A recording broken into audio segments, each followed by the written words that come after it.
தேவனுடைய நாமம் மகிமைப்படுவதாக. இன்றைய நாளுக்கான வார்த்தை ஏசாயா 43 அதிகாரத்தின் முதல் வசனம். இப்போதும் யாக்கோபே உன்னை சிருஷ்டித்தவரும் இஸ்ரவேலே உன்னை உருவாக்கினவரும் ஆகிய கர்த்தர் சொல்லுகிறதாவது, பயப்படாதே, உன்னை மீட்டுக் கொண்டேன், உன்னை பேர் சொல்லி அழைத்தேன், நீ என்னுடையவன். இந்த வசனத்திலே பயப்படாதே, உன்னை மீட்டு கொண்டேன் என்கிறதான ஒரு அழகான வரி கொடுக்கப்பட்டுள்ளது. நம்மை சிருஷ்டித்தவர், நம்மை உண்டாக்கினவர், நம்மை படைத்தவர். இந்த நாளில் நம்மை பார்த்து சொல்லுகிற ஒரு வார்த்தை என்னவென்றால், பயப்படாதே, உன்னை மீட்டு கொண்டேன். மீட்குதல் என்றால் என்ன அப்படின்னு சொல்லும்போது, நம்ம ஒரு பொருளை ஒரு இடத்துல ஒரு அடகு வைக்கிறோம் அல்லது ஒரு அடிமைதனத்துக்கு இருக்கிறது, அதிலிருந்து அதை மீட்டு கொண்டு வருவது தான் மீட்பது. அப்போ கர்த்தர் இன்றைக்கு நம்மை பார்த்து சொல்றார், பயப்படாதே, உன்னை மீட்டு கொண்டேன். நம்ம யாத்திராகமத்தில் பார்க்கும்போது யாத்திராகமம் 21 அதிகாரத்தில் 30 வசனத்தை வாசிக்கும் போது, அபராதம் கொடுக்கும்படி தீர்க்கப்பட்டதானால் அவன் தன் ஜீவனை மீட்கும் பொருளாக விதிக்கப்பட்ட அபராதத்தை கொடுக்க கடவன். விதிக்கப்பட்ட அபராதத்தை கொடுத்துதான் நம்ம ஒரு பொருளை மீட்க வேண்டும் என்பது சட்டம். மோசேயினுடைய காலத்திலே கர்த்தரால் இயற்றப்பட்ட சட்டம். அப்போ ஒரு பொருளை மீட்க வேண்டும் என்றால் அபராதம் கொடுக்க வேண்டும்.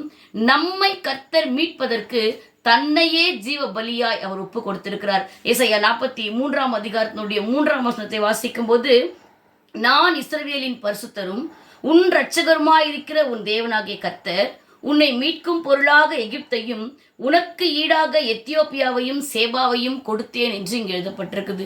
ஆகவே நம்மை மீட்கும் பொருளாய், நம்மை மீட்கும்படியாய் தன்னையே பலியாய் கொடுத்தவர் இன்றைக்கு நம்மை பார்த்து சொல்லுகிறார், நீ எந்த இடத்துல சிக்கி கொண்டிருக்கிறாய், அல்லது எந்த காரியம் உன்னை அடிமைப்படுத்தி கொண்டிருக்கிறது, அல்லது எந்த காரியத்திலிருந்து நீ விடுபட வேண்டும் என்று நீ தவித்து கொண்டிருக்கிறாயோ, இப்போதும் யாக்கோபே, உன்னை சிருஷ்டித்தவர், உன்னை உருவாக்கினவர், உன்னை பெயர் சொல்லி அழைத்தவர், அவருக்கென்று உன்னை நியமித்துக் கொண்டவர் இன்றைக்கு உன்னை பார்த்து சொல்லுகிறார், பயப்படாதே, உன்னை மீட்டுக் கொண்டேன். ஏனென்றால் நீ என்னுடையவள்.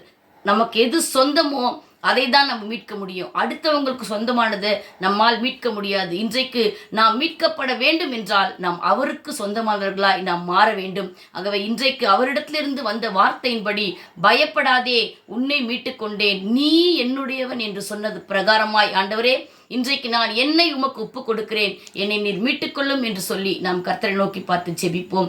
எங்களை நேசிக்கிற எங்கள் நல்ல தகப்பனே, இந்த நாளிலுமாய் கூட பயப்படாதே, உன்னை மீட்டுக்கொண்டேன், உன்னை பேர் சொல்லி அழைத்தேன், நீ என்னுடையவன் என்ற வார்த்தையை இதை கேட்கிற உம்முடைய பிள்ளைகளுக்கு நேராய் நீர் அனுப்புகிற கிருபைக்காய் ஸ்தோத்திரம். உம்முடைய பிள்ளைகளை எந்த இடத்திலிருந்து, எந்த காரியத்திலிருந்து, எந்த சூழ்நிலையிலிருந்து, எந்த பிரச்சனையிலிருந்து நீர் மீட்க வேண்டுமோ அபராதமாய் உம்மை கொடுத்திருக்கிறீர் என்பதை நாங்கள் அறிந்திருக்கிறோம். இன்றைக்கு என் தேவன் உம்முடைய பிள்ளைகளை மீட்டு உமக்கு சொந்தமாக்கி அது நிமித்தமாய் பயப்படாமல் வாழ்ந்திருக்க, மகிழ்ந்திருக்க கர்த்தர் உதவி செய்து ஆசீர்வதிக்க வேண்டுமாய் இயேசுவின் மூலமாய் ஜெபிக்கிறோம் நல்ல பிதாவே, ஆமேன்.